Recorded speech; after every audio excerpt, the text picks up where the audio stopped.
I announced my candidacy, because I believe that I bring something to the table that is rare. I have actually participated in and done the job of almost every level of management for the school board. Therefore, what I bring is the experience of having actually done these jobs, having actually negotiated contracts and benefits, having actually selected superintendents and hired teachers and evaluated personnel. And I believe all of those things are extremely important when you sit down at the table to make policies for the school board, which is what a member of the Lake County School Board does. So again, thank you for this opportunity this afternoon. I look forward to sharing my views with you. Thank you, Molly. Guy, you are next. Hi, my name is Guy Meadows. I am a native Floridian, and I'm running for Lake County Water Authority District 1. That entails most of the southwestern corner of Lake County. It's a rather large district, and it encompasses, I believe, all of the green swamp that is contained in Lake County.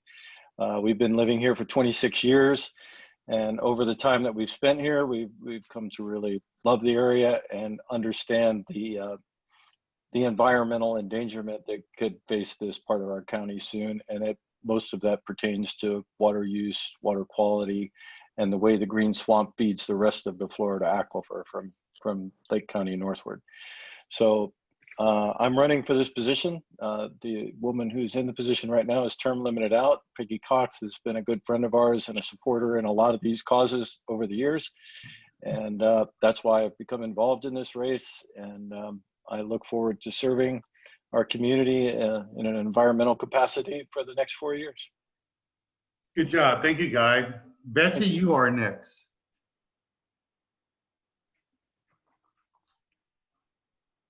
Betsy, please address the audience. Hello, I'm Betsy Farner. Good afternoon, and thank you for this opportunity for me to share my views with you. I am from Pennsylvania originally and graduated from Shippensburg University. I started teaching in 1981 in Houston, Texas, when the big oil boom hit, and it was very incredible. I had such an incredible diversity. The demographics was wonderful, so many different cultures, and I really enjoyed it. Then I came to Lake County in 1987, and I've taught for 37 years, 33 in Lake County schools. I've taught 1st, 4th, 5th, 6th, 8th, 9th, 10th, 11th, and 12th grades, all different types of children with all different types of learning modalities, and having to meet all of their needs, and sometimes classes of 40 or more. I feel that I'm very qualified for this position, having a teacher's point of view from all the different grade levels. And I have a master's degree in curriculum. I was chair of the Lake Soil and Water Conservation District, so I have proven my leadership skills there. That was a federally elected office too. I also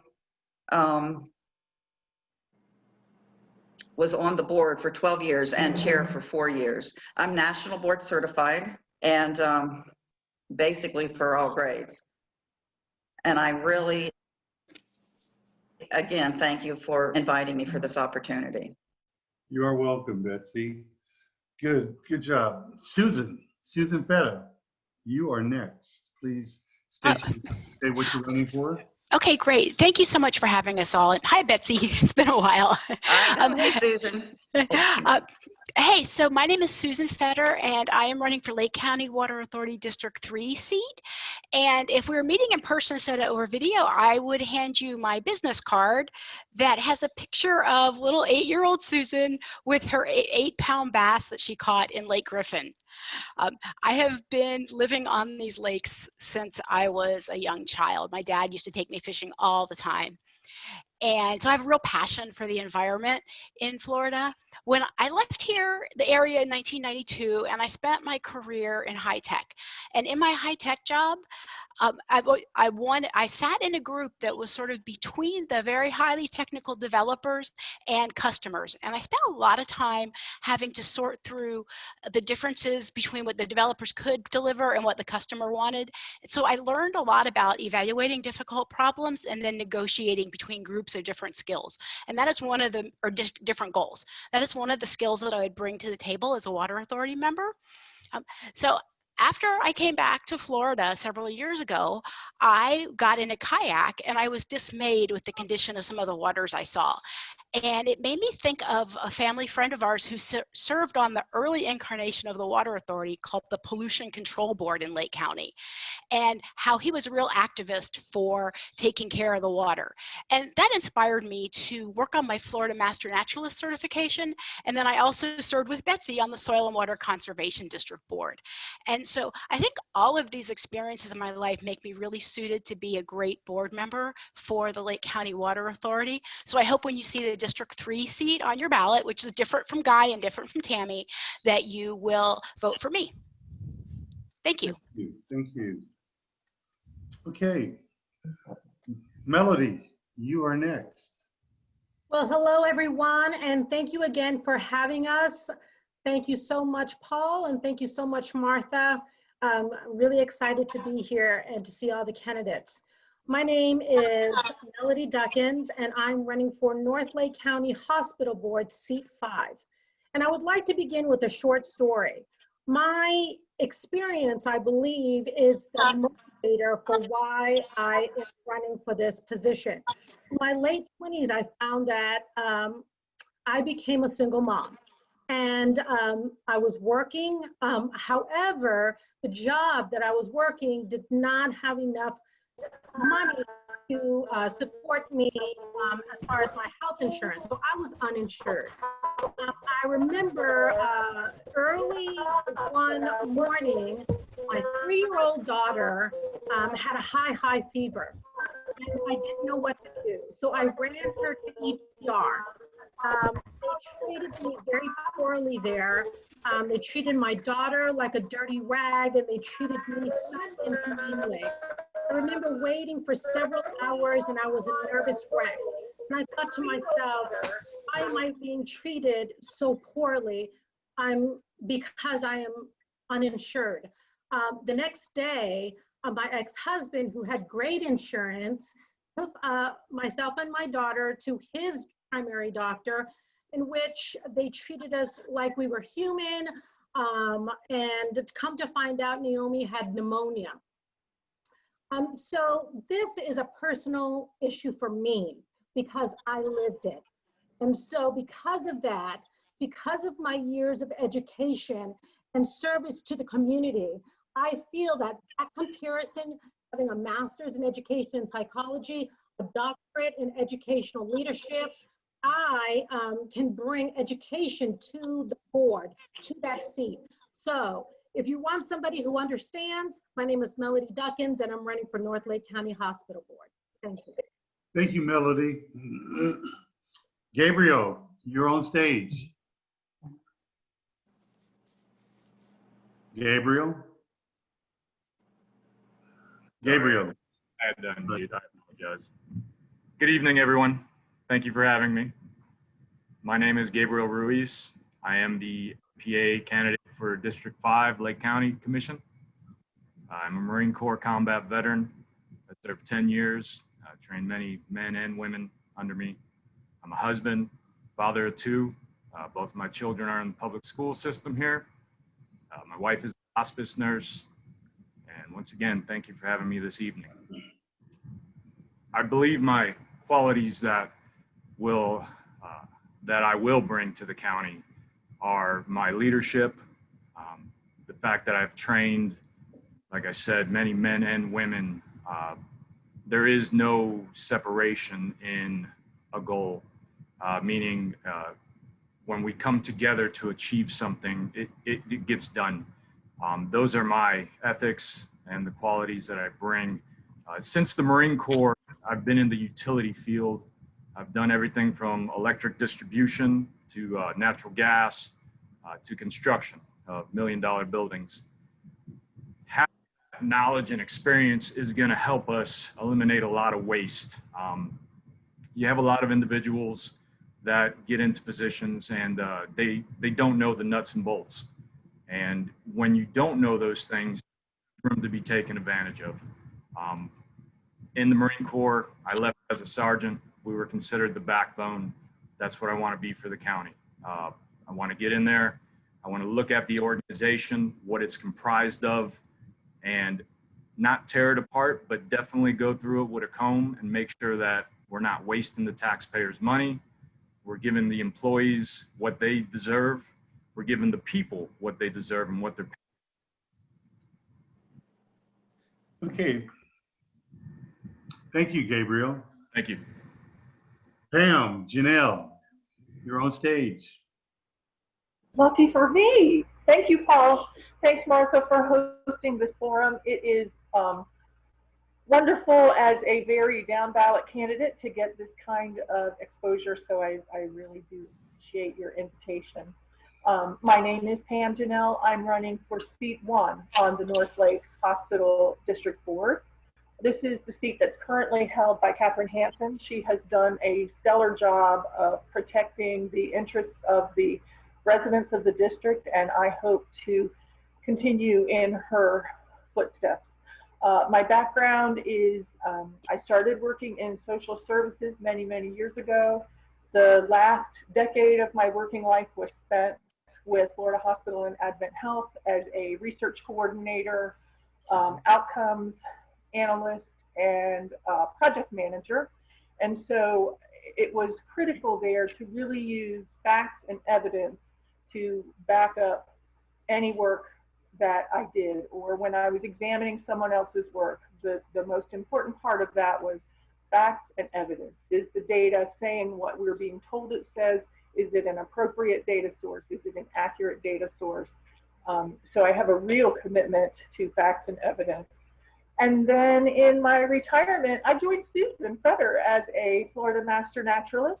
And I think this is an important part of who I am. Naturalists have an eye for detail. We know that all of life is interdependent, and there's health and healing in nature. And having a healthy community is like a healthy ecosystem. That's what works best for all of us. So I thank you again for this opportunity. I'm way down on the ballot, Pam Janelle, District 1, North Lake County Hospital District. Thank you very much. Thank you, Pam. That was very good. Tammy Morales, you are up next. Hi there. My name is Tammy Morales, and I'm running for Lake County Water Authority member at large. As someone that is pretty new to running for office, I'd like to share just a little bit about my background so everyone can get to know me a little bit better. I was born and raised in Ecuador, South America, from missionary parents. I moved to Florida in 2001. Central Florida in 2014, and to Lake County in 2017. In college, I double majored in communication and international relations. I then went on to get a master's degree in international affairs. And shortly after that, I pretty much entered the corporate world and I worked in marketing. By 2010, I started a business with my husband, and well, that was definitely a roller coaster. And that is also what I think has really shaped me to be able to be a good candidate for this position, as I have experienced many challenges. I've learned to think strategically, manage budgets, communicate with all stakeholders in any project. And also another thing is just a little bit more on a personal level is having grown up in the Amazon.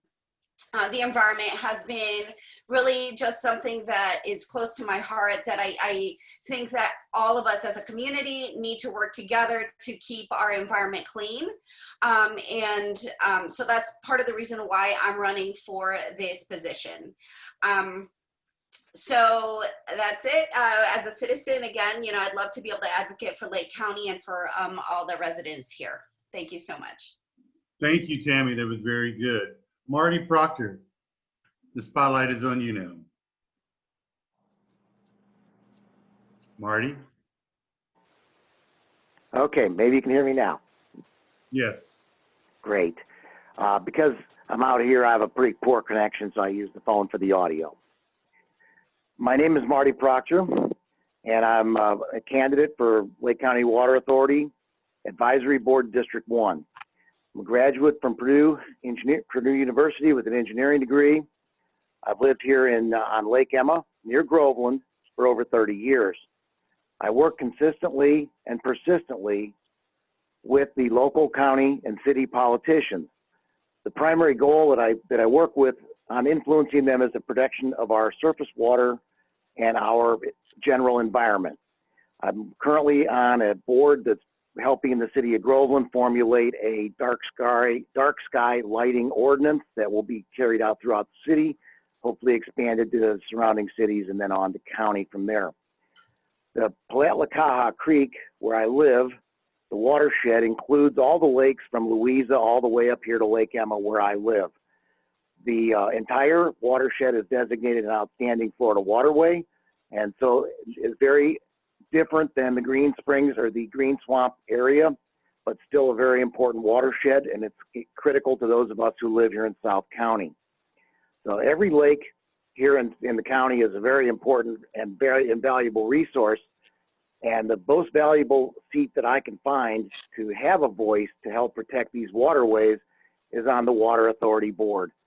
So there's very few people that understand the process and the dynamics of growth and city management and city planning. I've spent the last 3 years of my life influencing those people, and it's my intention to work toward improving things from the beginning rather than remediating them after the problems have occurred.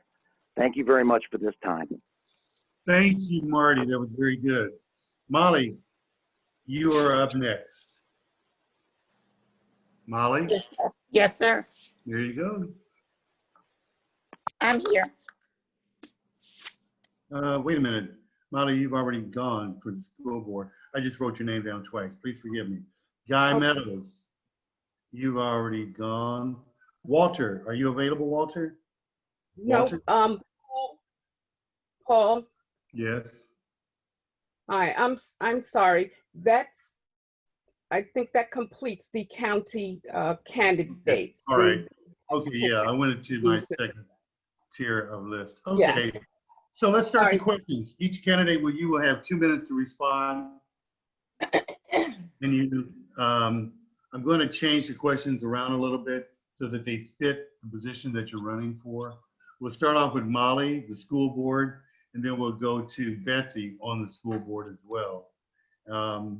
So the questions are going to be tailored to the school board needs. The first question to Molly will be, should students be taught online, virtual learning, or return to in-person school education? And please expound on your answer of why. Okay. Thank you. That perhaps is the most difficult decision facing superintendents and school boards all across the county and all across the country at this time. I answer that question as a professional educator, as a parent and a grandparent. First and foremost, students need to be safe.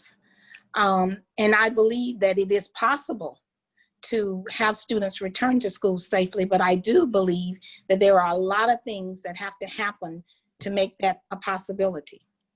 Students, first of all, have to be placed in environments where all the protocol has been followed and all the scientific evidence that has been presented has been utilized to create classrooms and bus situations and cafeteria and all of those things that make sure that they can safely go to school, participate in school, and return home.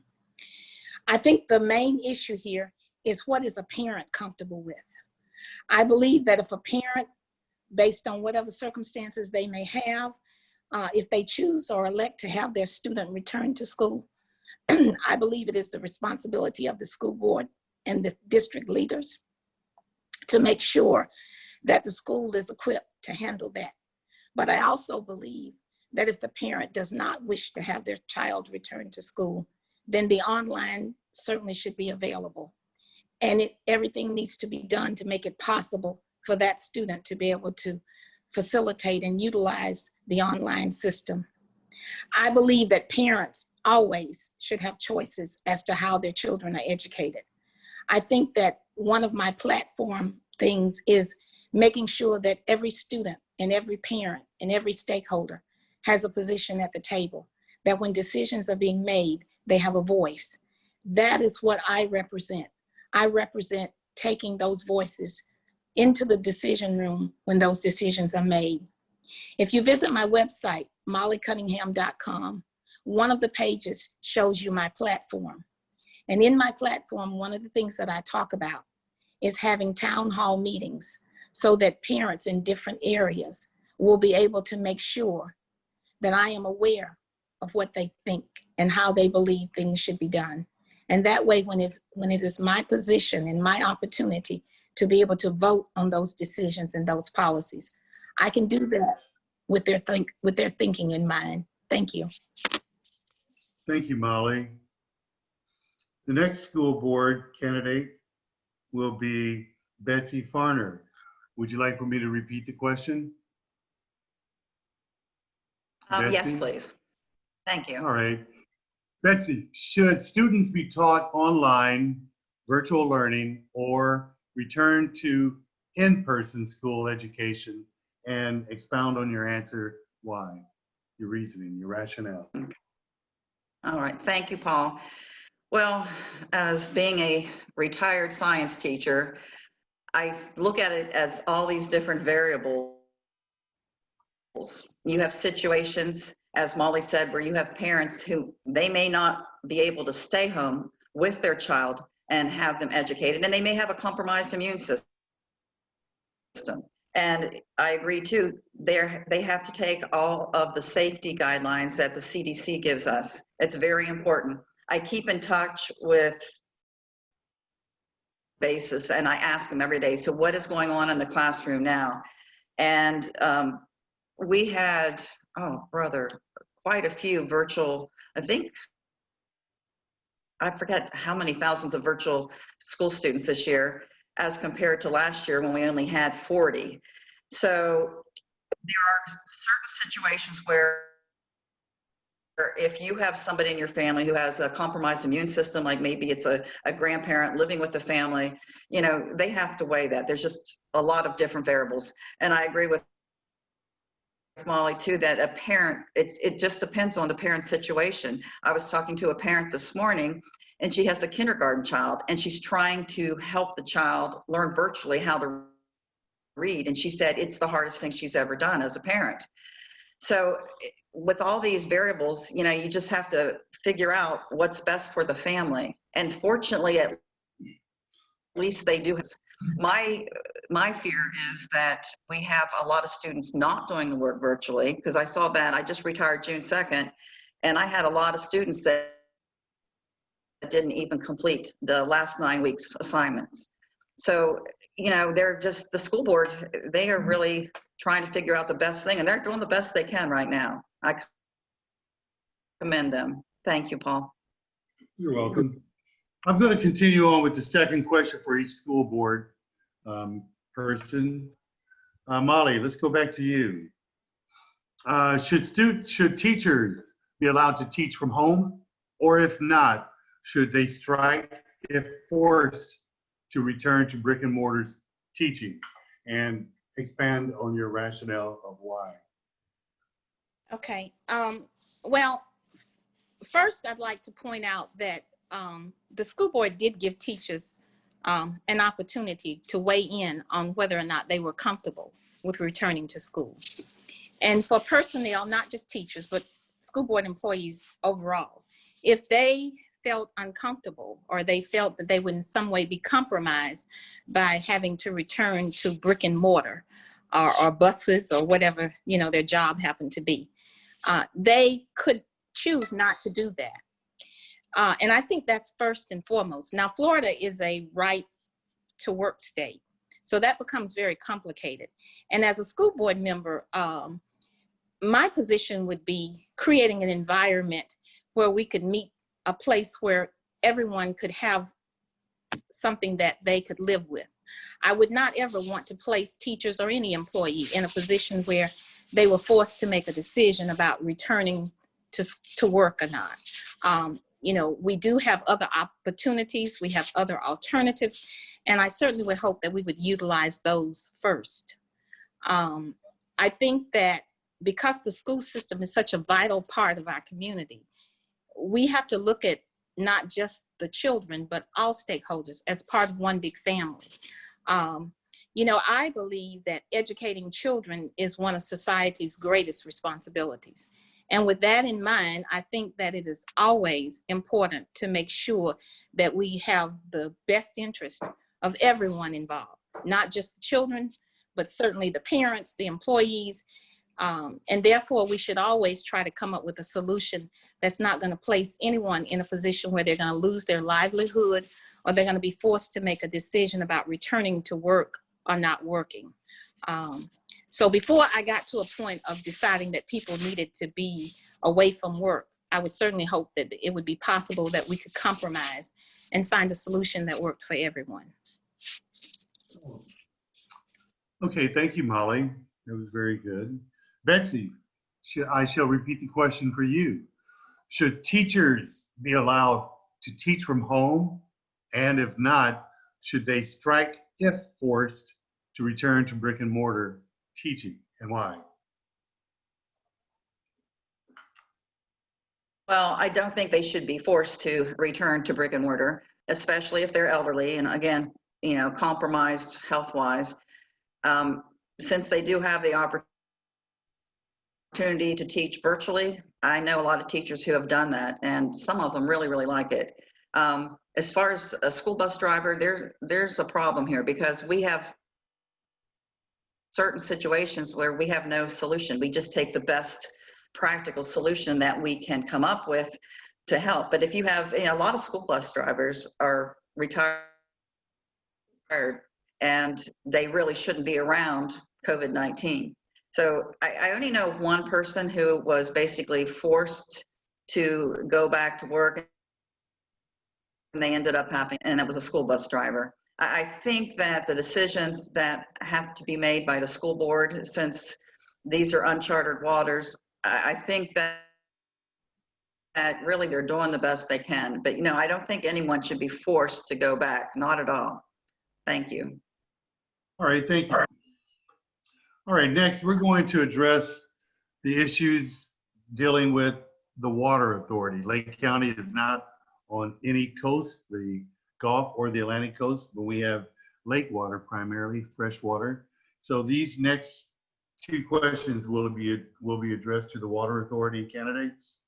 We'll start off with Guy Meadows, then we'll go to Susan Fetter, then we will go to Tammy Morales, and then we'll end up with Marty Proctor.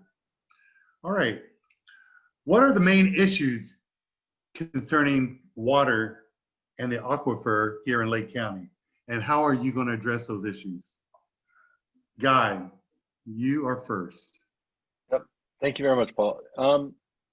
The main issues affecting the water here in Lake County, unfortunately, are the rapid growth and the expansion of sprawl with the lack of planning from some of the county and municipality and their inability to deal with the stormwater, its runoff, and its effects to our surface waters. What's happened recently in Lake Mineola is even though that things have been done to mitigate the effects of the stormwater runoff from the city of Claremont into Lake Mineola, we've still had large algal blooms there that are, as of yet, undetermined in nature. We're still doing testing and trying to figure it out. But the net effect is the effect of growth. This is compounded by the fact that we went through a period of drought and a lot of measurements were taken and some work was done during those periods of the 10-year drought. And now as we're getting into more of our normal rainfall, we're still slightly below normal. But as the implements that are in place right now have changed, A, too many houses being built. B, a lot of them are going up on septic tanks and the system just can't handle it. And beginning to affect us in ways that we didn't foresee when that was being built, or they should have been foreseen, but they weren't. And so the Water Authority, one of the things that we do is we offer grants to municipalities to help with their stormwater issues. So that would probably be number one. The second would be that the Lakewater Water Authority maintains the nutrient reduction facility, which deals with the outflows of water from Lake Apopka, formerly one of the most polluted bodies of water in the United States. And then as it feeds into the Harris chain, Lake County has this facility that deals with the nutrients coming off. We reduce them before they flow into the Harris chain. There's some talk and some discussion of privatizing that, which I think would drive up the cost. I'd be opposed to that. And those are the two things.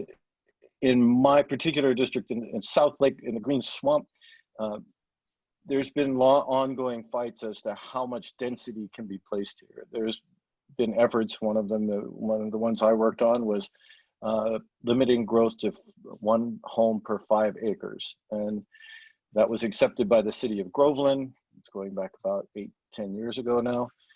The county is not mandated to follow that in their comprehensive plan. However, they did adopt a procedure to follow that.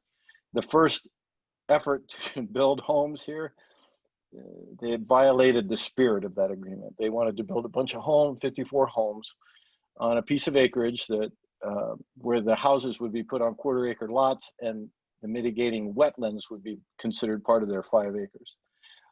I went to the county commission meeting to speak out against that. I didn't feel it followed the intent of what was being proposed. Fortunately, the developer hasn't been able to proceed, but all of those houses would have been on septic tanks. There would have been high density septic tanks feeding into the Green Swamp area. And so the Lake County Water Authority can't control growth, but we can control quality of water. We can make recommendations as to how septic tanks should be built. There are newer versions and technologies that can be used in development going on. So I would be a large proponent of making sure that people are aware, education of these issues, so that future building can be done to safeguard our water surface water. All right, thank you, Guy. Susan Fetter. Hi, thank you so much for Hi. that question. You're welcome. You know, in Florida, it is all about the aquifer.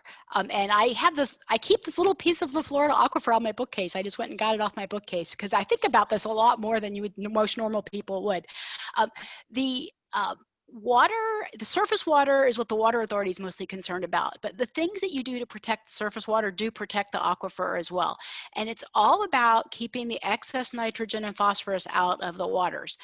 You think, well, nitrogen and phosphorus are fertilizers, they're good for things. Well, when you get too much, that's when you have these algae blooms. And at the core of everything, that's the Water Authority's mission, is to keep the nitrogen out of the surface water, and the same things help protect the aquifer as well. I think the one thing the Water Authority does really well is work on the NERF plant, which protects the waters in the north part of the state or the county where I am. And we have great bass tournaments on the chain because the nutrients are reduced in the Harris chain.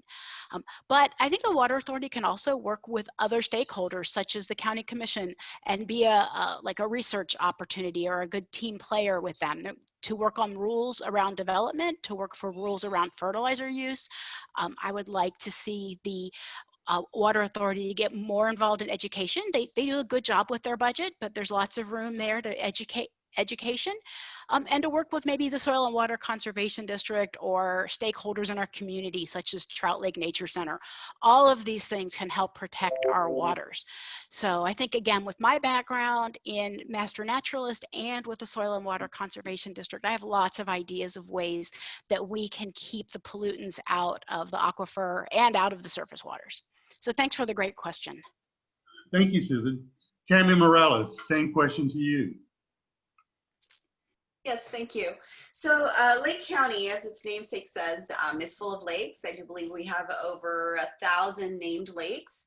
And what the Lake County Water Authority does is ensure that we keep these lakes and waterways clean, which, as Susan said, is primarily surface water. But a byproduct of having clean surface water is also impacting our aquifers. Which, as you know, that provides drinking water for so many people across Florida and even going further north, I believe, into Georgia and another state. So, but when it comes to keeping our water clean, I do believe that the Lake County Water Authority they already have a lot of really great programs in place. And I think we need to do everything possible to maintain the NERF, which is a nutrient reduction facility cleaning up Lake Apopka. That lake will not be clean in our lifetimes. That's a huge facility over there. I've been to see it personally. It's really incredible what it does. But sadly, it's not going to clean that lake in the next 80, 100 years even. And I would really hate for us to have to do any kind of other facility like that ever again in Lake County. So I think making sure that the Lake County Water Authority keeps control of the NERF, keeps it maintained, that we properly fund it so that we're able to keep that clean. And another aspect of this too is the stormwater runoff as well that Guy had mentioned. We need to ensure that we continue to maintain those grants for local governments to be able to partner with them to make sure that we put every effort that we possibly can to mitigate the damage and the pollution caused by stormwater runoff. So again, educating everyone as well regarding a lot of those issues is extremely important. And that's what I would like to be able to do, is continue all the good things that the Lake County Water Authority is doing. Thank you, Tammy. Marty Proctor, same question to you. Thank you. Population growth here in South Lake County in particular seems inevitable. The impact on the waterways from growth can be minimized. It cannot be minimized by doing things after the fact. The biggest impact and the most effective point of injection in the process is at the comprehensive plan, land use and development definition phases of these new developments long before any houses or businesses get built. Again, there are very few people who understand these processes, dynamics, and the language of water and management growth, water management and growth management. I've been an engineer my whole life, since I got out of school, and even before that, I've always had that way. So as a result, I've got a willingness and a persistence and the patience to work consistently on these seemingly invisible aspects of the growth management process that ultimately will prevent pollution, prevent problems in the waterways and the aquifers before they occur. There are certainly many things, and 40% of the budget for the Water Authority is being spent on trying to mitigate problems of the past. I'd like to see more of that money spent on preventing the problems of the future. The other big thing that the Water Management Authority does that very few people are aware of is the ownership and management of many county parks. This includes the Crooked Creek, as well as the very famous Hickory Point that everybody knows. My feeling here is that the cities and the public need to be more aware and more engaged so that they can take advantage of these facilities and get more use from them, more passive use, not active use with boats and jet skis and things like that, but more passive use with swimming, with enjoying the water, with kayaking, things like that don't affect other people and don't create pollution. Thank you. You're welcome. Thank you, Marty. All right, Water Authority candidates, the second question, beginning with Guy. This is going to give you a chance to really talk about yourself. Expound on your water experience that truly, in depth, qualifies you for this position. As far as dealing directly with water, it's very minimal. My activism has been in the environmental range overall, as far as wildlife, plant life, learning about the ecosystems here in Central Florida and how they work. And our water quality directly affects all of those things. I've been in and around the water authority and hearing about the issues over the past 8 years from Peggy and others, and hearing about the issues. But my background is not in science. It is not in it's not in environmental. But what I do for a living is I manage large-scale projects for Fortune 500.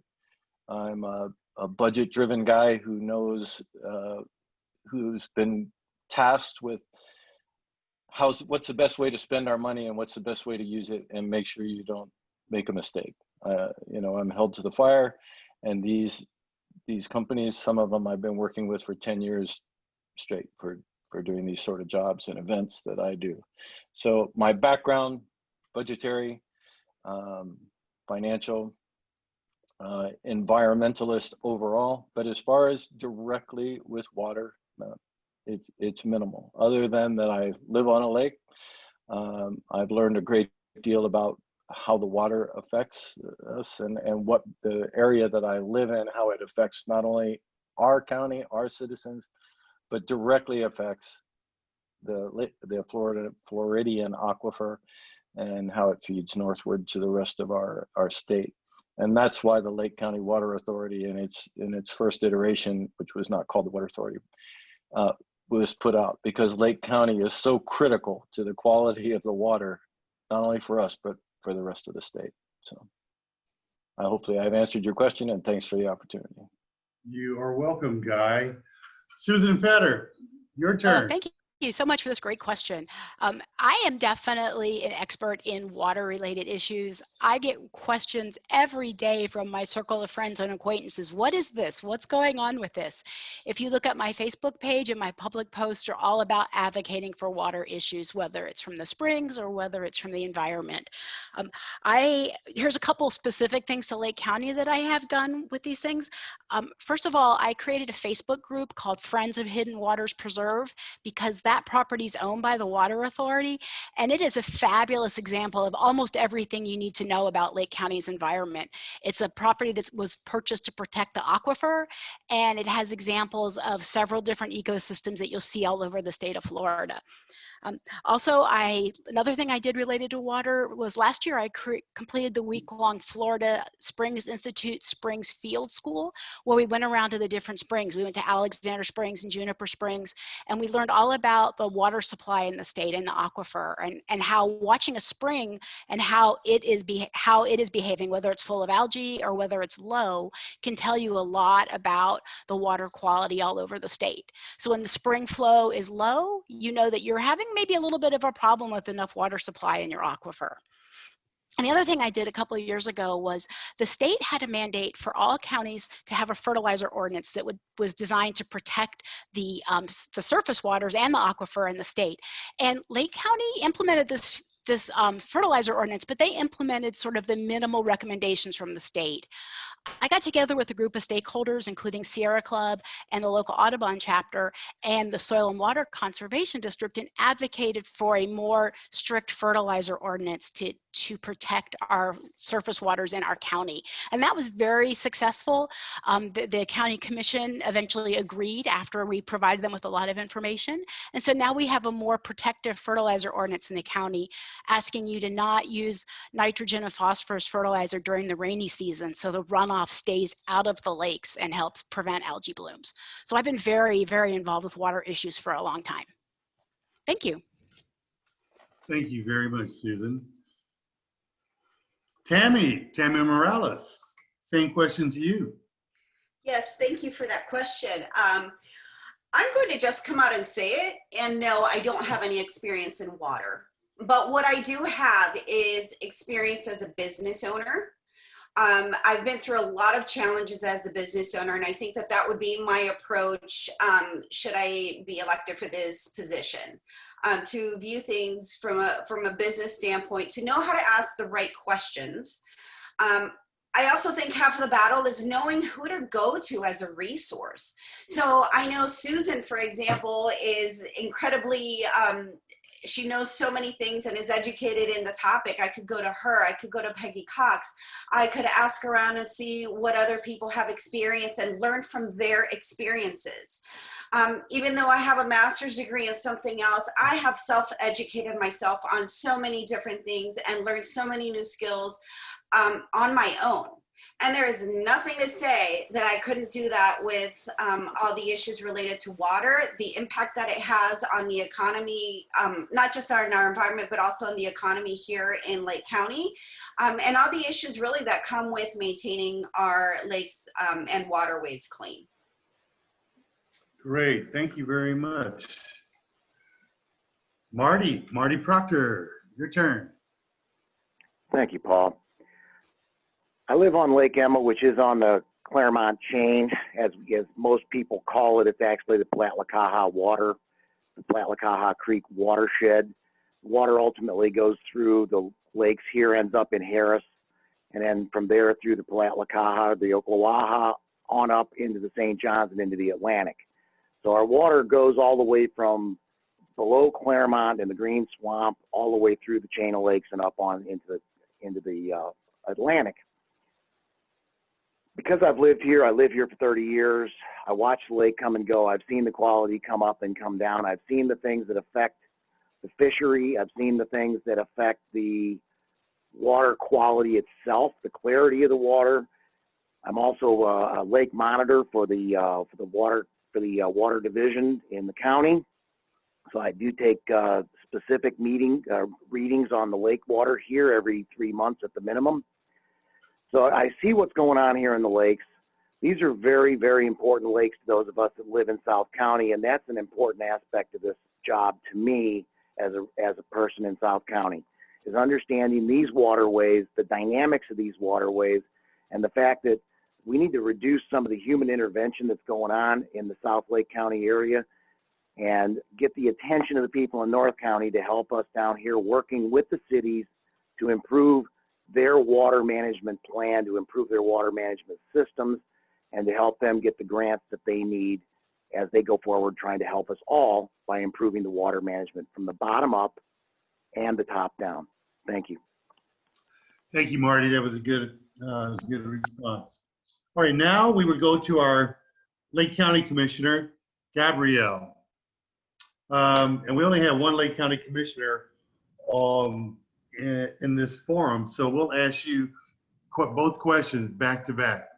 Okay. All right.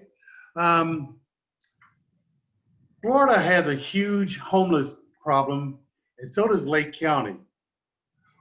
What ideas do you have to seek funding and provide affordable housing immediately for those living in Lake County, living in the woods and often in their cars? The families that are displaced or living in the woods, as you said, or in their cars, we need to prioritize them. I believe those are individuals that probably fell on a hard time and just didn't have the guidance to recover. As far as affordable housing, this is an issue that keeps being addressed, and it does hit home for me. When I was in my early 20s, I bought my first place for $85,000. I just did a VA loan and everything was good. And all of a sudden the market fell out and that $85,000 investment became $25,000. It took me forever to recover. And it was just grinding and working 2 jobs at times, not seeing my family like I'd like to see it. So the problem that was posed to me at that time was work availability. And, you know, to say I'm going to bring all these big businesses in here and build, if we just listen to people on the Lake County Water Authority, bringing all that in here is going to cause some problems, and doing it quickly without thinking of how to do it properly is going to cause problems. So my idea is being able to work and fund a transportation system that can, one, get people to good paying jobs timely, and making affordable housing in areas that aren't in the middle of nowhere. I've looked at some, and quite frankly, I look at it and I'm how are these people supposed to go anywhere? You know, many of them, well, they'll say Uber, or we're a little bit more proactive in helping individuals gain employment and get in the right direction, get in the right mindset to be goal oriented into getting out of this rut. I've been in a rut, and if you put your heart and mind to it, you can get out. But there are some times when you're in that rut, you seem lost. And being in who you're in contact with, you know, local churches or, you know, groups that are there to help and support those people. Those are the individuals that are going to take them and lead them into the direction they need to be. I am a leader. In the Marine Corps, I had many Marines come up to me with hard times, relationship, finances. And like I said before, sometimes you can just feel like you're lost and you need that mentorship to get you where you need to be. There's a few churches that I know of that have programs as such. And, you know, to every program, there's a good and a bad. There are some people out there that choose that life. And when we see them, we tend to group them as one, but in reality, they're not. There's individuals that want to be that way. And for a lot of people, you say that's impossible. Who would not want to prosper? There's a lot of people that want to be left alone. Coming from the veteran community, I've ran into a lot of veterans I've extended a hand to, and they just want to be left alone. And for whatever their personal reasons are, those are their reasons. But for those who want help, we can get them help. I am definitely not opposed to funding or helping homeless, but with anything I do, it will be a thought out plan. I refuse, and I see it. I don't throw money at anything without line by line reading what is going to happen, what is coming from it, what is supposed to be gained, what that individual is going to get from that. There was an individual I used to work with when I welded. He was in Ohio, and the state approached him and said, hey, we can put you on a state-funded subsidy program, or we can send you to welding school. And he said if it wasn't for them offering that trade school to him, he doesn't know where he'd be in life. Ever since he picked up that trade, he was able to always have gainful employment. So, you know, we need to start thinking of things like that. What are we offering to help people better themselves? Or are we just simply saying, hey, we'll make you comfortable? You know, being comfortable is fine to get your head straight, but giving you a trade or giving you the avenue to succeed, that should be the ultimate goal. Thank you, Gabriel. Well, you're still under fire here, under the spotlight. My last question to you, Gabriel, and then we'll move on to the next candidates. My last question to you, Gabriel, is what are your feelings on white privilege? Does it exist? Are there two systems of justice in America, one for whites and another for blacks? And is there a need for Black Lives Matter movement in America? And explain your reasons why or why not. All right. So I just want to give a little background. I'm half Puerto Rican and half Polish. I grew up in Chicago, Illinois. My father's Puerto Rican, my mother's Polish. I have experienced racism in America, and not towards me directly, but my father, when I was a young man, we were searching for our first home. We had just gotten out of my grandmother's house, and my dad had worked his way up through Walgreens. I made, you know, enough to get us a house. So we went to a neighborhood. It's a predominantly white neighborhood, and the individual who had the house for sale, I was probably 6 or 7 years old at the time. And I remember my dad getting out of the car and going up to him and saying, you know, just the jargon of how's the house, is it for sale? And that individual told my father that you couldn't afford to live here. And, you know, as a kid, it didn't mean anything to me. But now that I have children of my own and, you know, I want them to see me as their, you know, their father figure, this role model. You know, I respect my father a whole lot for how he handled that. He, you know, he just got into the car and he was like, you know what, this isn't for us. So, you know, it taught me a lot on how to handle the issue. But it also told me, you know, you have to move forward. You can't get wrapped up in it, because sometimes if you do, it'll be more destructive than it will be to your cause.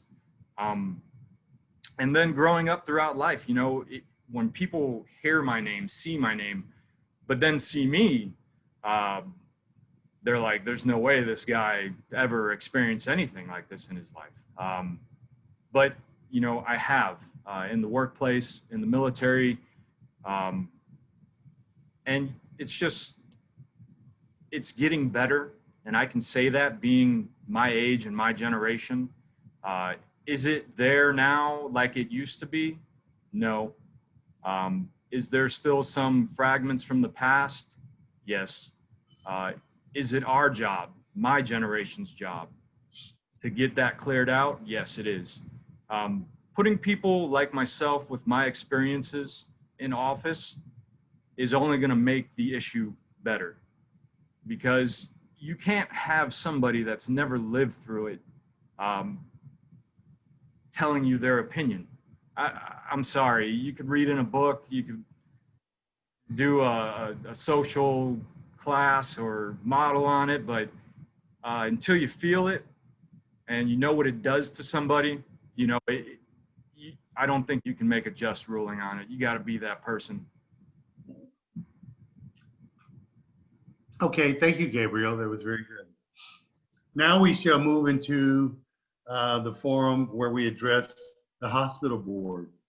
Melody, you will be first. Pam, you will be second. Indigent care.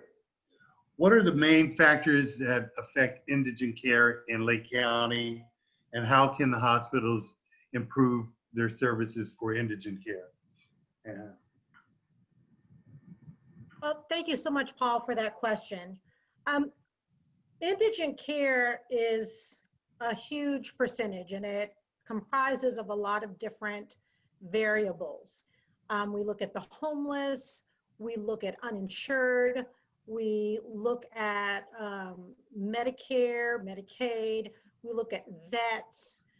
But when I have done my research, I wanted to look at the numbers. And so part of doing my research was visiting a lot of the clinics and hospitals that is under the umbrella of the North Lake County Hospital District.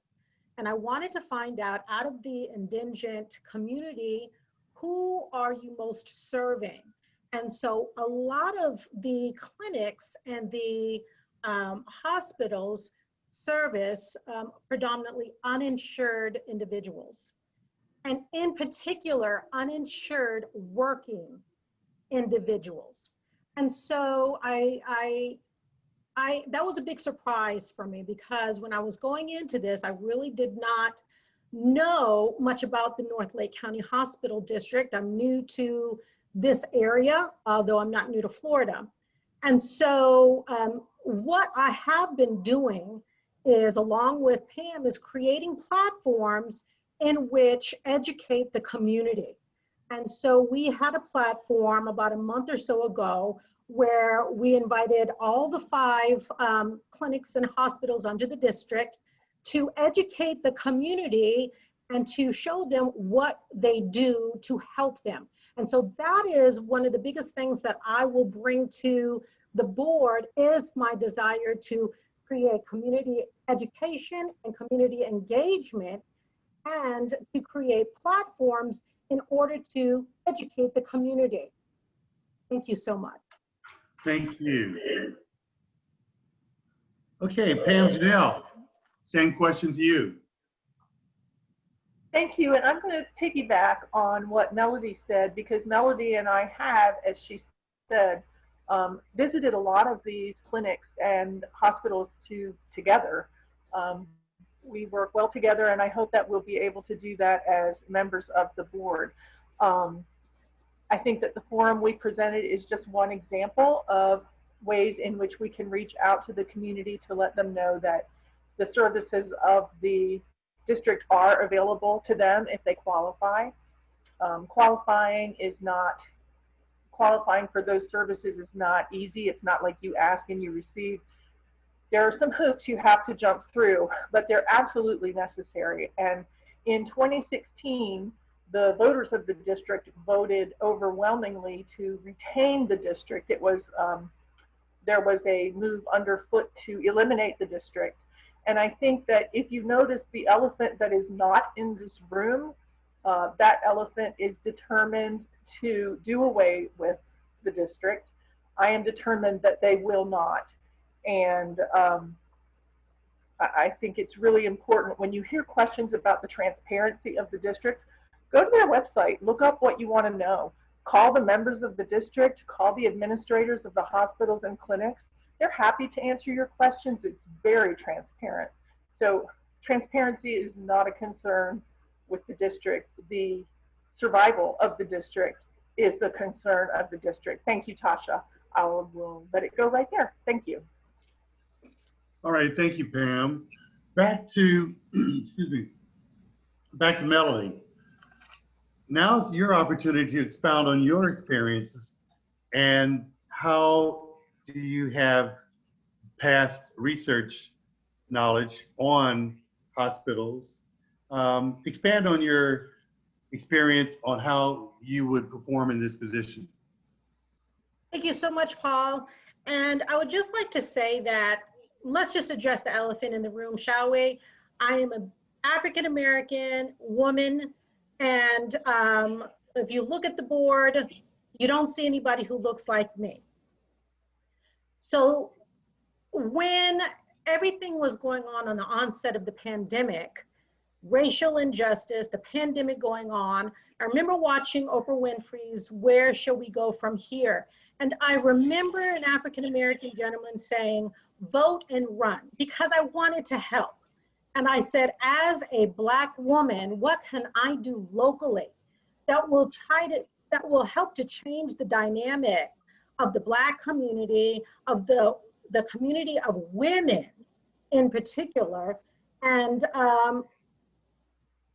to reach out and educate Blacks, women among the bigger scope of things. What I bring to the board is one, experience, having experience as an uninsured individual. I know how that feels. And you know what? If you don't know how it feels to be uninsured, and that's what's on your mind every day, then I believe that it's very difficult for you to really understand what it means when a person is uninsured and what they go through. Second, as a Black person, I do believe it is important that the board is diverse and understands various cultures.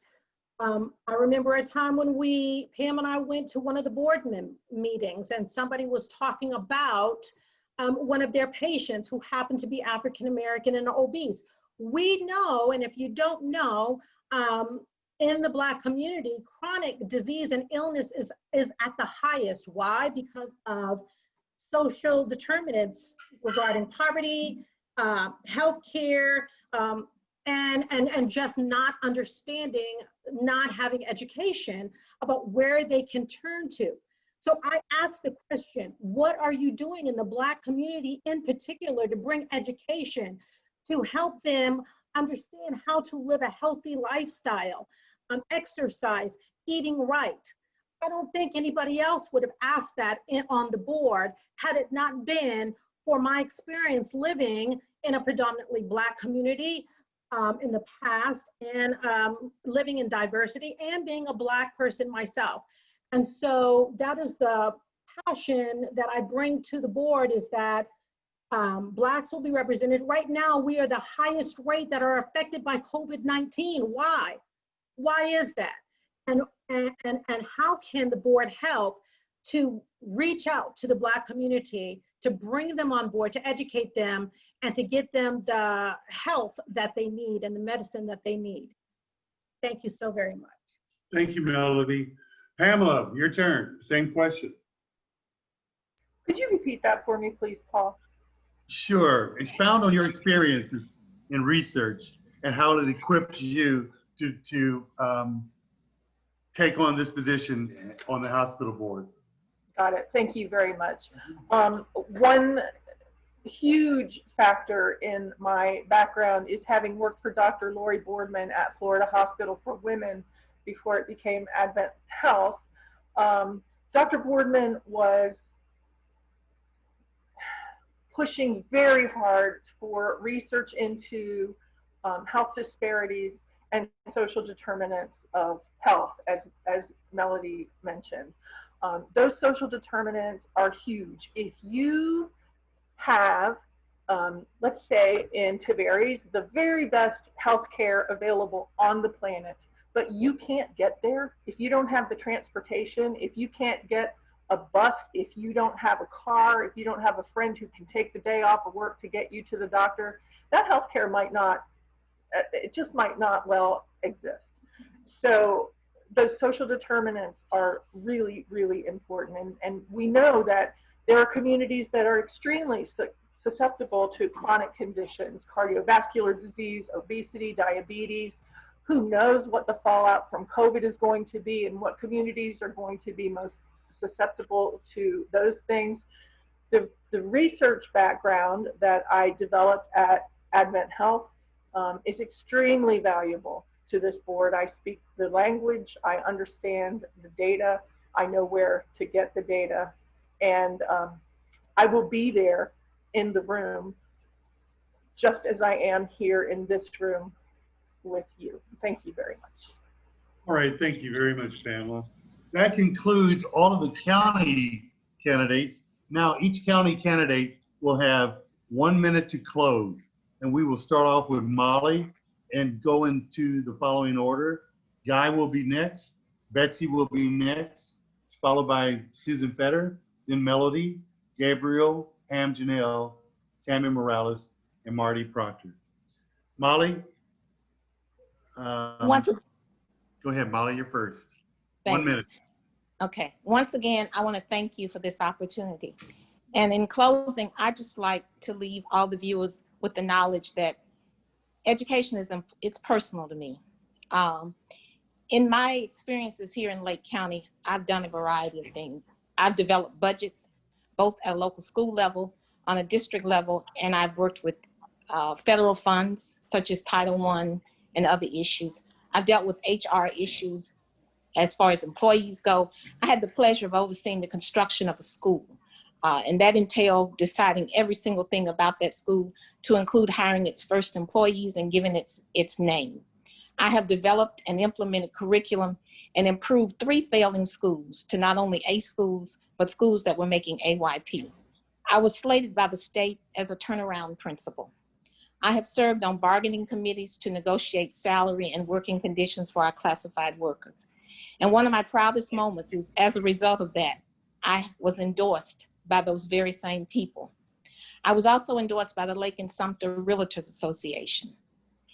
And I think in closing, what I would say to you is that everyone wants the very best for their children. So when they send their children to school, I believe they have a right to expect that the membership of the school board will be representative and will take their issues to the board, consider them, and make those decisions. So I ask that when you vote on November 3rd, that you consider my qualifications. Visit my website, mollycunningham.com, and I think you will find that I am by far most suited for this position. Thank you. Thank you, Molly. Guy, you're up. Hi. Yeah. First off, thank you for having all of us here. It's a pleasure to be here and an honor. So, just to wrap up, again, my reason for running is the overall environmental impact to our whole community, and environmental issues, as much as they may not seem mainstream at the moment, and the environment that you live in and the quality of the water, quality of the surrounding lands, it affects everyone. And everything that you do and everything that happens in your community. And the higher the quality of your environment that you live in enhances every citizen from a very base level. And I think that it's worth fighting for, and that's why I'm running. I want to be a part of the future and to make the surface waters here in Lake County a better place and have the best quality that we can for all of our citizens. So just to be involved and be part of the process. That's why I'm here. Thank you all. Thank you, Guy. Thank you, Guy. Betsy Farner, you're up.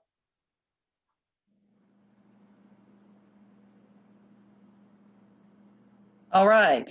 Thank you, Paul. Well, Paul, I am very passionate about education. After teaching, like I said before, 37 years, and teaching at Tavares Elementary, Tavares Middle, Tavares High, I understand all the perspective from a teacher. I've had and students, my former students, and I keep in touch. I contacted 2 of them today. I care very much about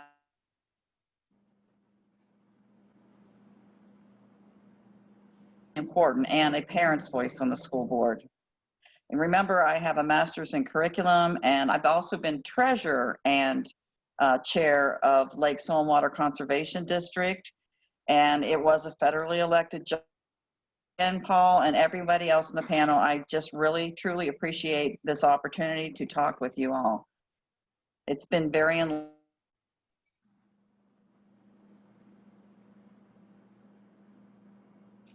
All right, thank you, Betsy. I'm sorry, Susan. I'm sorry, Betsy Farner. Susan is next. I'm getting confused here. Susan, better. You're up next. Great, thank you, Paul. So I'm Susan Fetter, and I am the best candidate for District 3 for Lake County Water Authority. All of the things in my background give me unique skills to help identify problems and then work together in teams to solve them.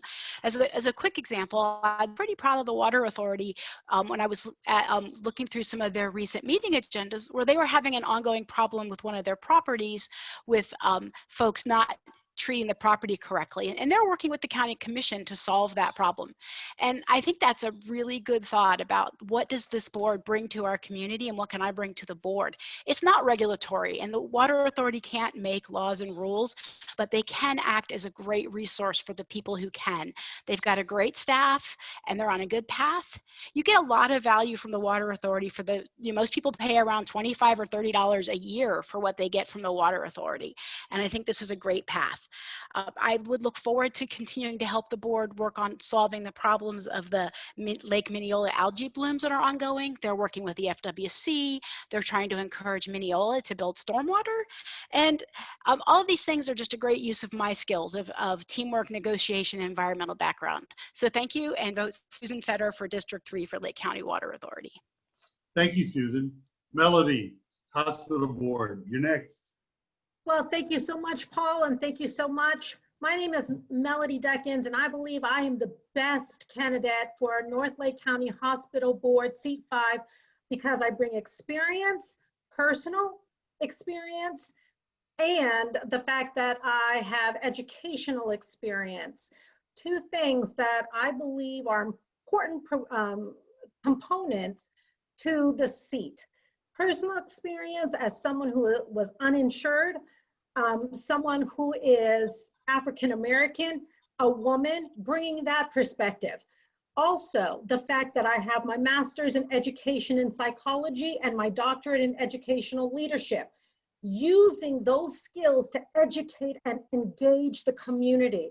That is the only way that you can bring the community to the knowledge is by creating forums, going to the community, bring the community to these meetings, educating the community, letting them know what benefits that they have, creating these activities and these events, bringing them.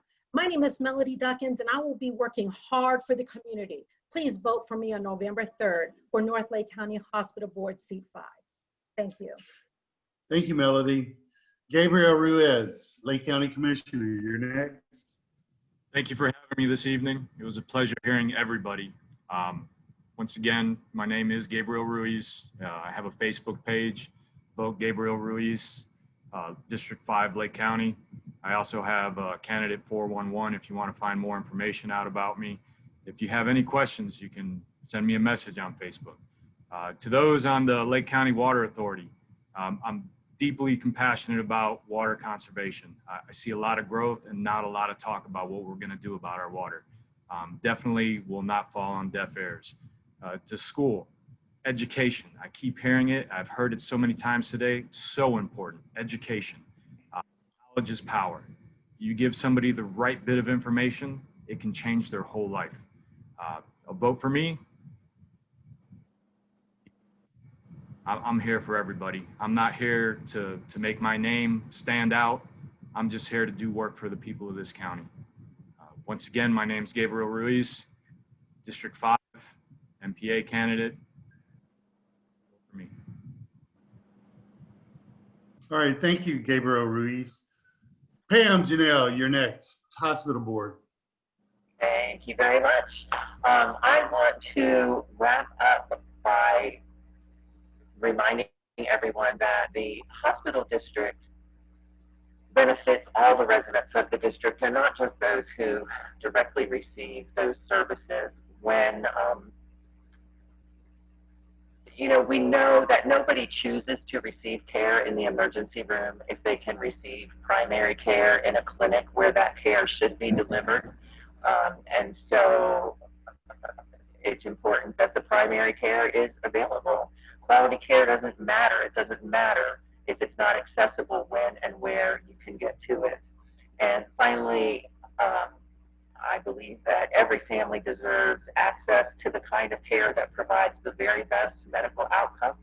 And I believe that the hospital district makes that possible for the greatest number of residents in the district. And thank you once again. If you'd like to know more, and I hope that you're curious about me, I hope you'll visit my Facebook page, Vote for Pam on Facebook.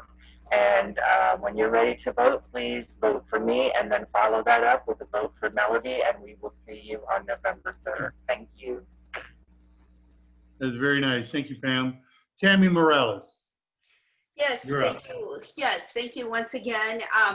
I just want to say that as a parent, I have 2 little girls. There's nothing better than taking them to the lake, having them swim about, and just to let you guys know that I put our environment and our community first, and I will do that. Should I be elected for the Lake County Water Authority. And before I leave here, I just want to challenge everyone to think about these things. What if your kids could no longer feel safe swimming in Lake Minnehaha, Lake Mineola, Lake Louisa? What if you could no longer fish in Lake Harris or Lake Eustis? What if the decisions we make today can keep those types of things from happening? What if something like the cost of 4 double vanilla lattes at Starbucks can make that difference in keeping the Lake County Water Authority? So I challenge you with those things. Again, I want to put the environment here in Lake County first, our community first, and vote for me, will be putting the environment first. My Facebook page, facebook.com/Tammy for LCWA, and that's TAMMYFORLCWA. Thank you. Thank you, Tammy. Marty Proctor, you're up. I want to thank the NAACP and this community for the opportunity to hear the other candidates and to be heard by the other candidates and by you. An excellent forum. I'm a very big mentor and team builder personally with a technical background. I'm really looking forward to being involved in this voice that you're voting for as a member of the Water Authority Board. the biggest ask I have from everyone here is to be involved, be actively involved, be aware of what's going on around you, and be involved in the local politics, whether it's at a city level, county level, or at a water management or hospital board level. That is really the biggest thing you can do, and the biggest thing I can do is just simply to help you facilitate that and become a better and more engaged member of our community, and then we can solve these problems all together. Thank you very much again for this forum. Excellent. Thank you very much, county candidates. I wish you all the best of luck. You all have really good experiences, and I think you will do well. Let's take a break now for a moment before we go into the municipality candidates. I'm going to turn this back over to Martha. Thank you. Thank you, Paul. Thank you, county candidates. I wish all of you luck. And thank you, Marty. Your comments are quite appropriate. I invite all of you to get involved with the NAACP. We are nonpartisan, and we are concerned about these issues that were presented to you today. We're concerned about all of the constituents, especially the Black community or any community that is discriminated against in any way. But what affects one has to spill over to the other. So we cannot separate. We must take care of Lake County. I again thank you and good luck. Thank you. All right, now. Paul, if Yeah. you would like, if we, the time is late, it's 4:30 already. Yes. So we have, right now we have 10 municipal candidates who are registered. So what we would like to do, since they will all be answering the same question, if we could shorten the time, what we'll do is take a 5-minute break and start. It is 4:33. If we could start promptly at 4:40. That'd be fine.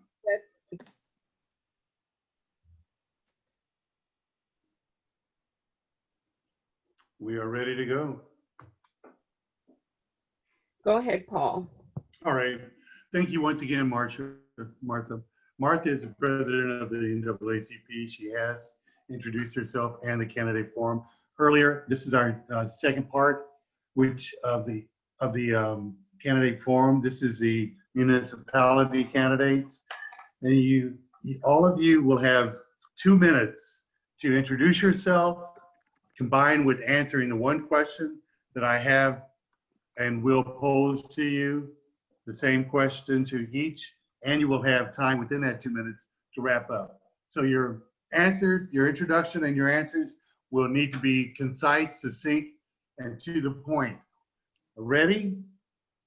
Who is our first candidate? Will that be Doug?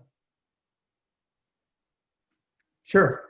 Okay, Doug, introduce yourself and tell us what's the one main issue that you will probably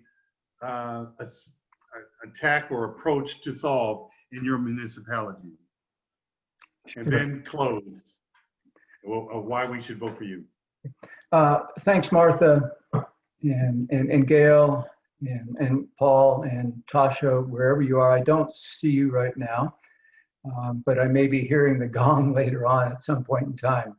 My name is Doug Bryan. I'm running for the open spot on the Mount Dora City Council this year that was vacated by Chrissy Stiles, who's running for the legislature. And it was probably a matter of interest and of timing, my making the decision to run. Let me first give you just a quick bit of background. I'm going to go pretty quickly through this. I've lived here in the area for a little over 10 years now, and in Mount Dora for 7 years. Moved here from Wyoming. That's where I grew up. That's where I went to school. Got a bachelor's degree and a law degree, and then later on went back to school for a master's in community planning. So I've been a county attorney, a city prosecutor, been a county city planning director, had 3 terms in the Wyoming legislature before moving here. Since moving here in the last 10 years, it was interesting listening to the excellent candidates for the Water Authority. I was on the Water Authority as a member and chairman there for 4 years. And I'm presently on the Planning and Zoning Commission for the city, was on the Charter Commission before that.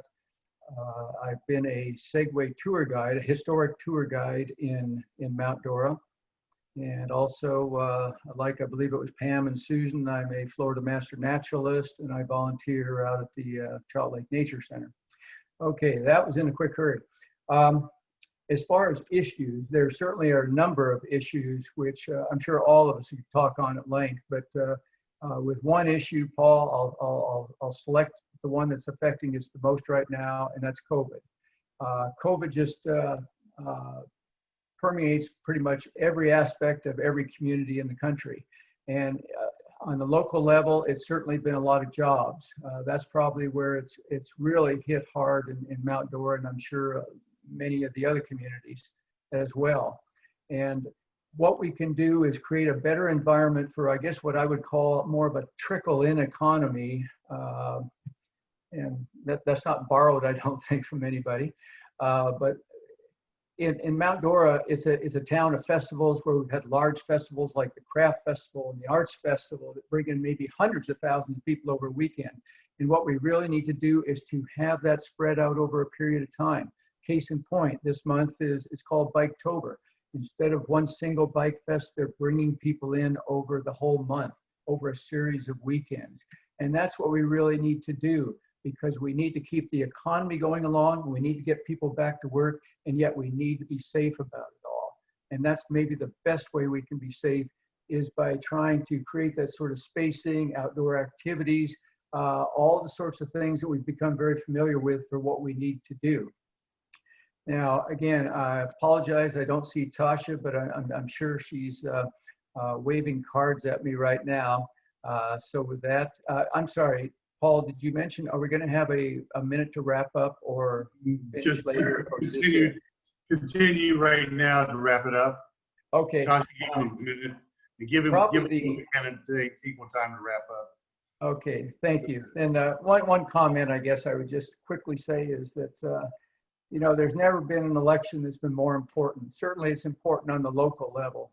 And what I would just simply say to everybody, and this is for the most, you know, this is the most important election I have ever been in my lifetime.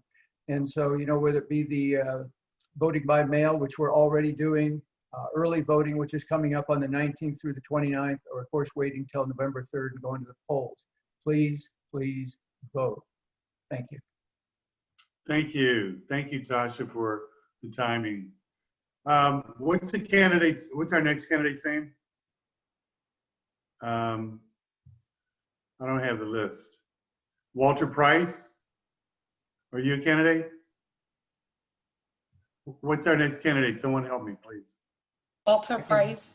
I can be next, sure, no problem. Okay, Walter, you're up. You got Thank you. 2 minutes to introduce yourself and continue on with the one main issue in your municipality, and then close. Okay, thank you. You're welcome. Yes, my name is Walter Price, and I'm running for the Tavares City Council Seat 3.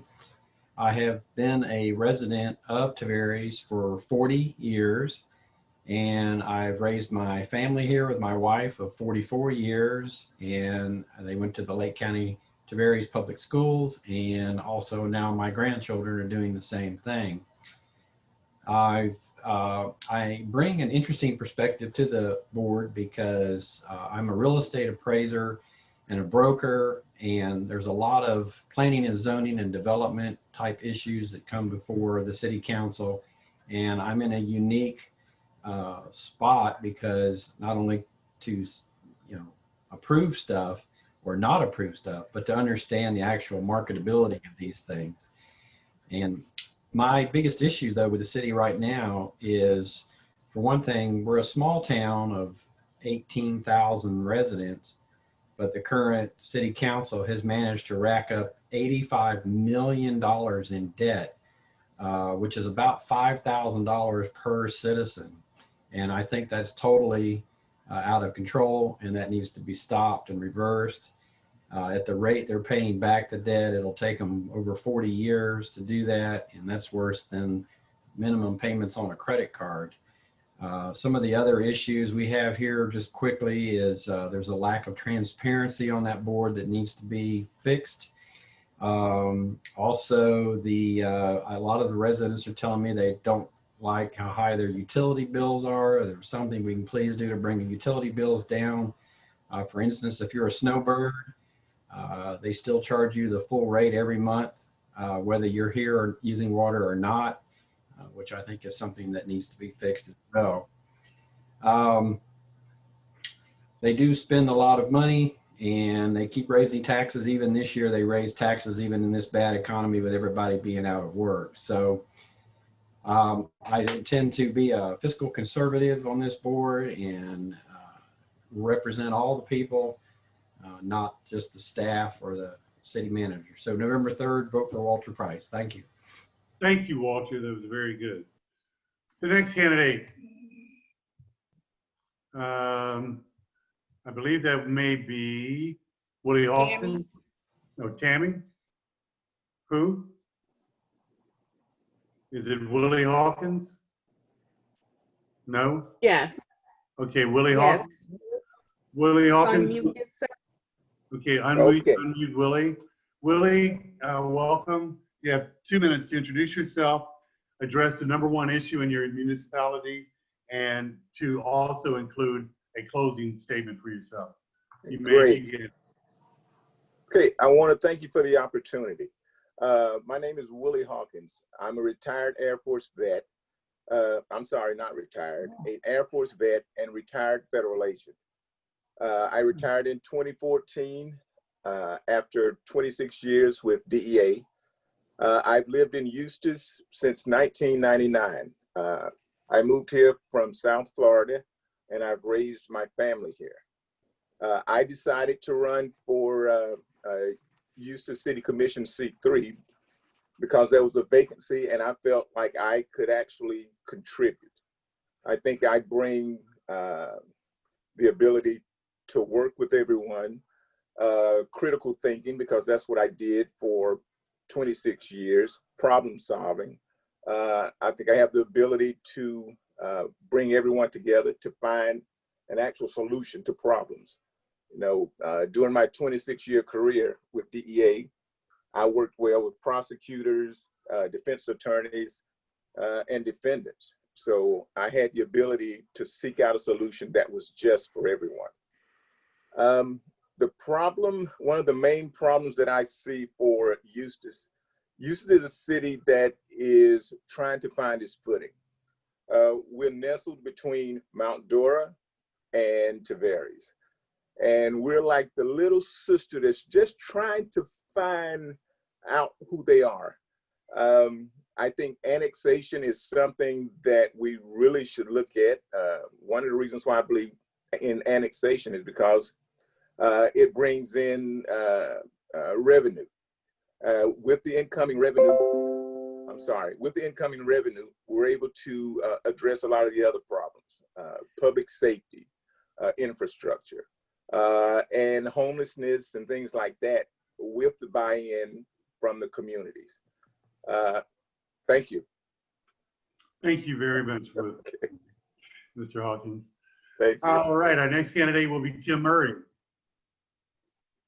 Tim, you have the same amount of time to introduce yourself, address the #1 issue in your municipality, and then close.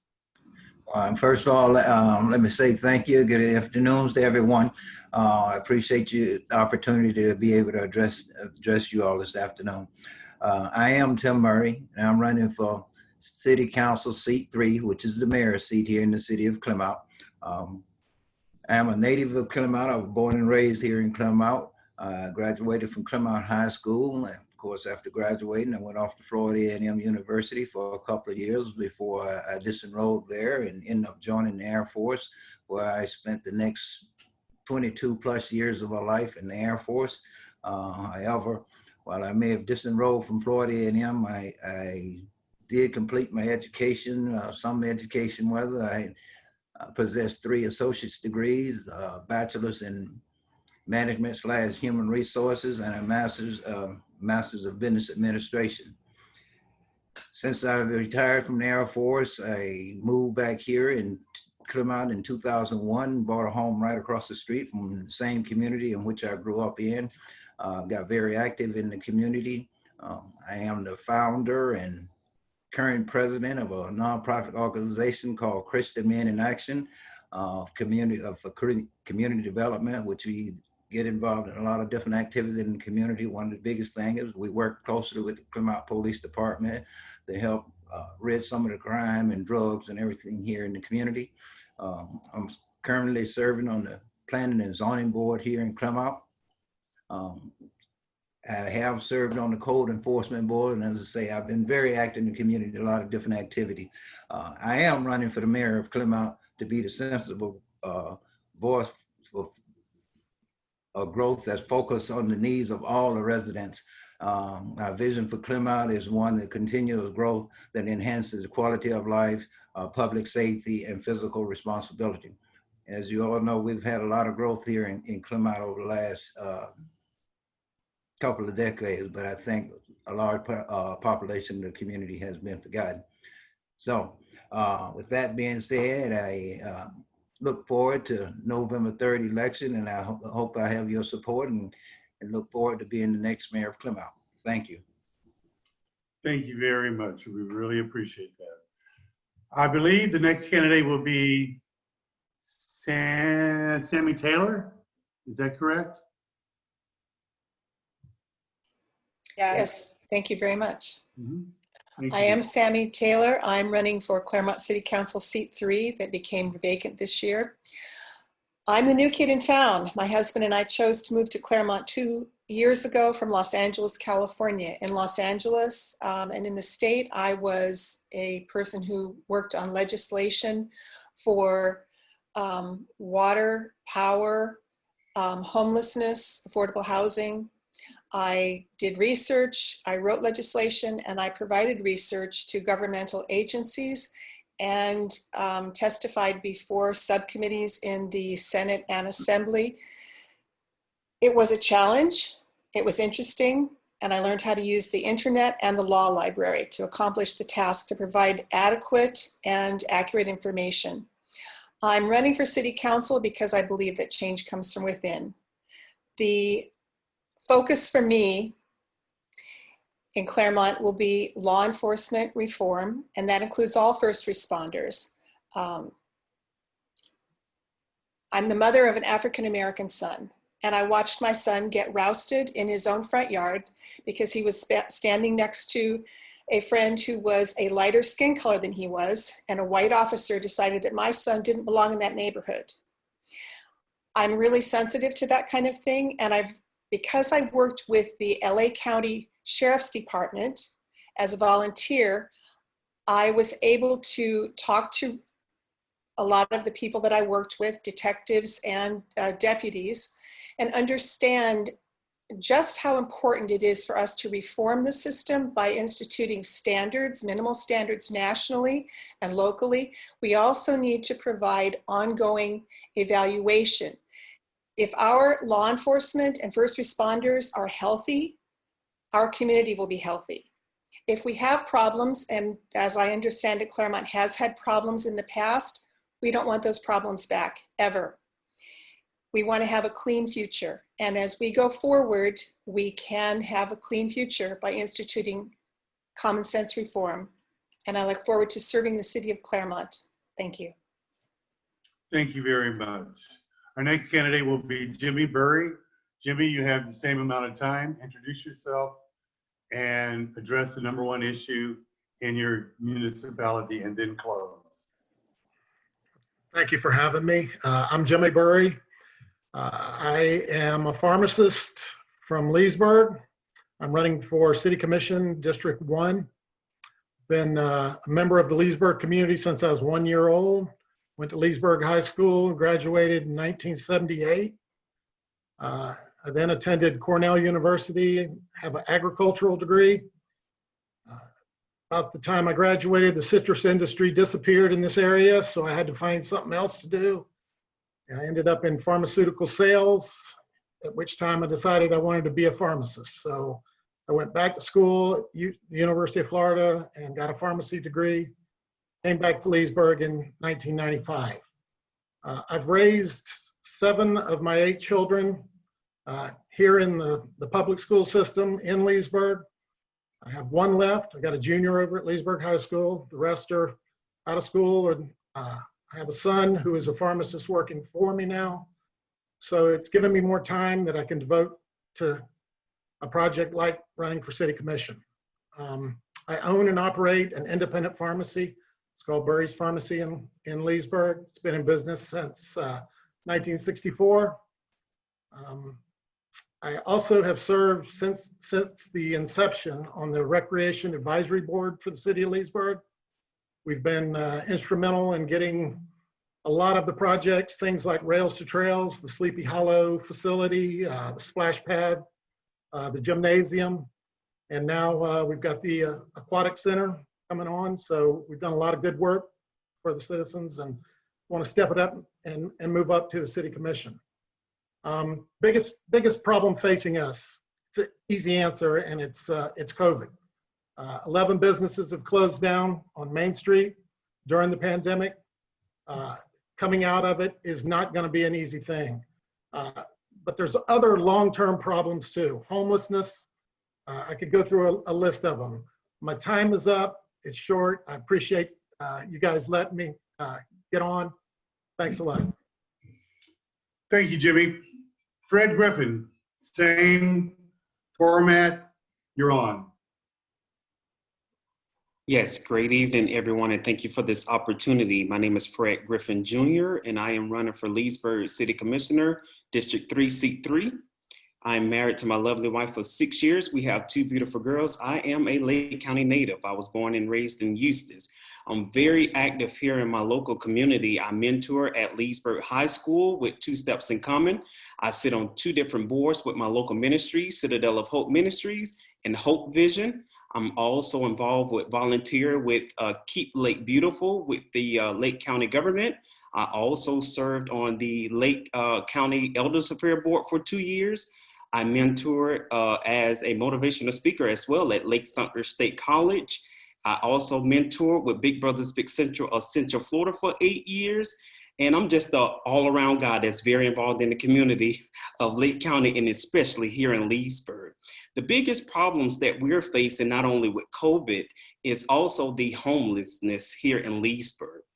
As I went around to meet some of the residents, I found out that homeless folks was living out near the elementary school, which is Leesburg Elementary and Oak Park Middle. And they had syringes and things like that there. It was a big concern, especially with kids walking home from school. We have so many abandoned places here in Leesburg that we can fix up and or tear down and bring up. And as a grant writer, I have the upper hand of getting these federal dollars that we need to go ahead and fix the issues that we have here in our city. Needless to say, I'm very passionate about this city. I'm very involved, as you all heard, and I'm also a cancer survivor. Wednesday will make 1 year that I've been in remission. So as I fought with cancer, I would definitely fight for the city of Leesburg as well. And I'm looking for your vote on November 3rd as your next Leesburg City Commissioner, District 3, Seat 3. Thank you. Thank you, Fred. We really appreciate that. Evo, you're next. You have 2 minutes. Introduce yourself, address the main issue, and then close. Thank you, Paul. I appreciate the time, and thank you to the Tri-City NAACP for holding this candidate forum. So like Paul said, my name is actually Ebo Nsua, and I'm running for Claremont City Council Seat 4. The seat opened up because of a special election because Councilwoman Heidi Brischke actually had to resign. Actually resigned. So a little bit about myself. Me and my family and I have lived here since 2002. And I'm a product of Claremont and Lake County. I've grown up in the school system, graduated from East Ridge High School, went off to Florida State University on an academic scholarship, and also played football there as well.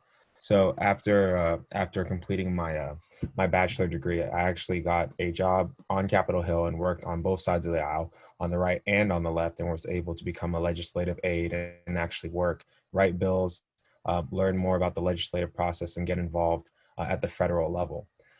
Later on, I decided I wanted to come back home and kind of get involved at the local level. And this is actually my third time running. So first 2 times I've learned a lot, and we were really trying to decide what we wanted to do in regards to this third term. And when we found out there was a special election, it kind of felt like God was talking to us and like, hey, take a shot. So that's what we wanted to do. So currently, I'm actually the vice chairman of the Claremont Planning and Zoning Board. And I'm also a board member of the Cooper Memorial Library Board as well. So I have a legislative experience at the federal level, the local level, and currently at the state level with my current position. I work as a legislative manager for a clean energy trade association that is working to make Florida more of a clean energy state. So for me, the biggest things that I'm pushing for here in Claremont is just basically allowing everybody to have a seat at the table, making sure that our residents are being heard, making sure that our representatives are being accountable, and making sure that everybody has a choice here in Claremont. Some of the biggest things that people have been talking about whenever I'm talking in the community or people are really focusing on is obviously the growth in Claremont. 10 years ago, Claremont was a city of about 29,000, and now we have about 40,000. So really, it's grown exponentially, and it's really important that we take the proper steps in order to make sure that the city, and I see you, Tasha, don't worry, to make sure that the city is keeping up with the growth that's going on and making sure that its hard and soft infrastructure is being properly taken care of. I know I have to stop now, so I'll go ahead and finish. But if anybody else has any questions or anything, please don't hesitate to reach out to me or go ahead and visit my website, www.voteforebo.com. Thank you. Thank you, Ebo. Joe McNally, I don't know how to say your last name properly. Please forgive me. McNally. McNally. Okay. Joe, you're on. Thank you all so much for this opportunity. My name is Joa McNally. I'm a doctor of education at Liberty University. I am also a mental health professional. I have both my bachelor's and master's degree in psychology, and my background is in substance abuse counseling and behavioral therapy.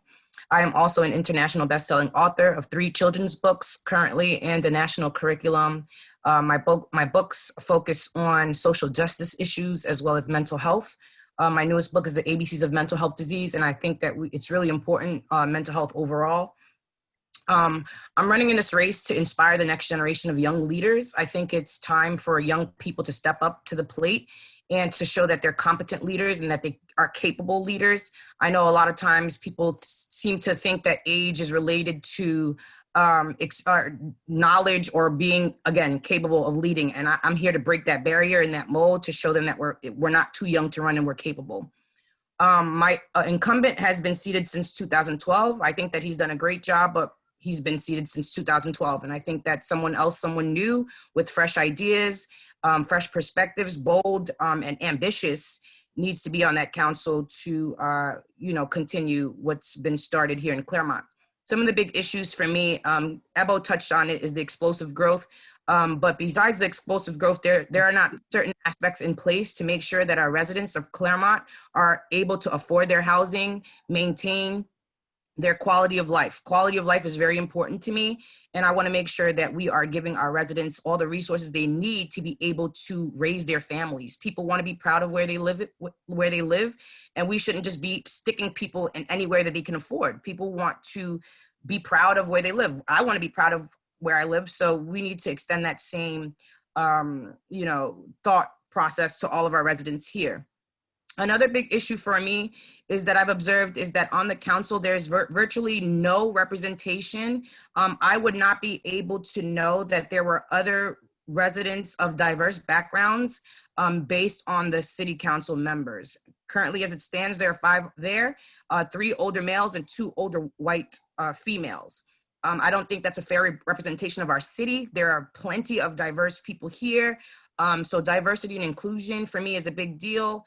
And I want to, have representation on there for younger folks, but for different races, different backgrounds, different religions. City should be a melting pot, and we need to do a better job at representing that.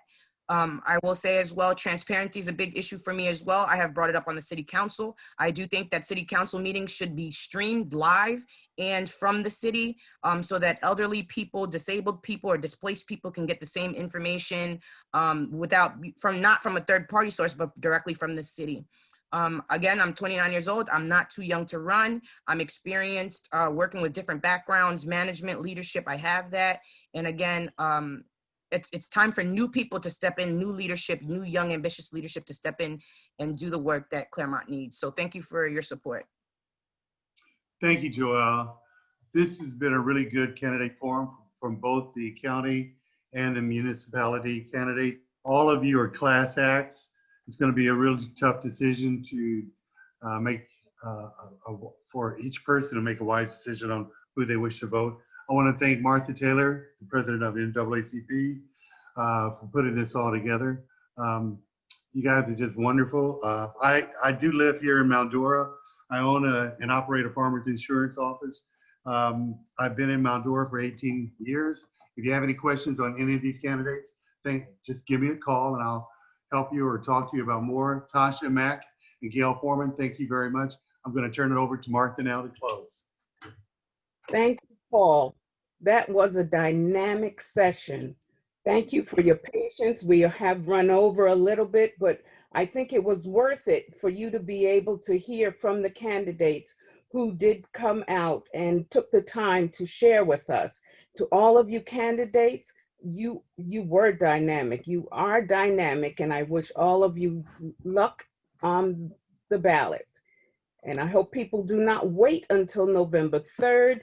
Get your mail-in ballot, fill it out, and return it to one of the early voting sites or one of the ballot boxes that the supervisor of elections has spread around the county for us.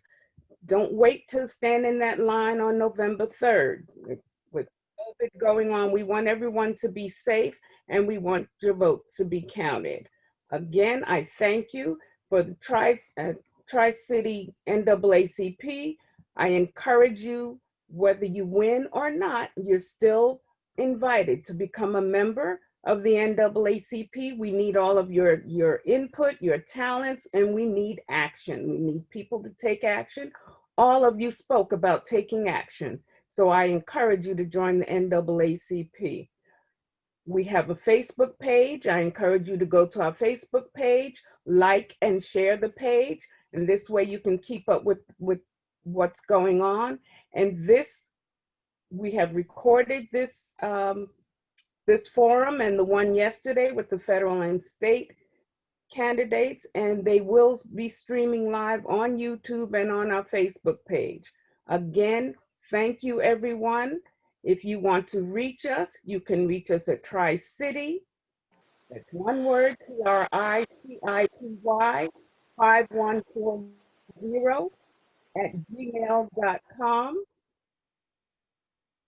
Or go to our Facebook page, Tri-City Florida NAACP branch. Okay, thank you. Thank you, Paul Williams. Thank you, Tasha Mack. And thank you, Gail Fromanak. And thank you, everyone. Good day.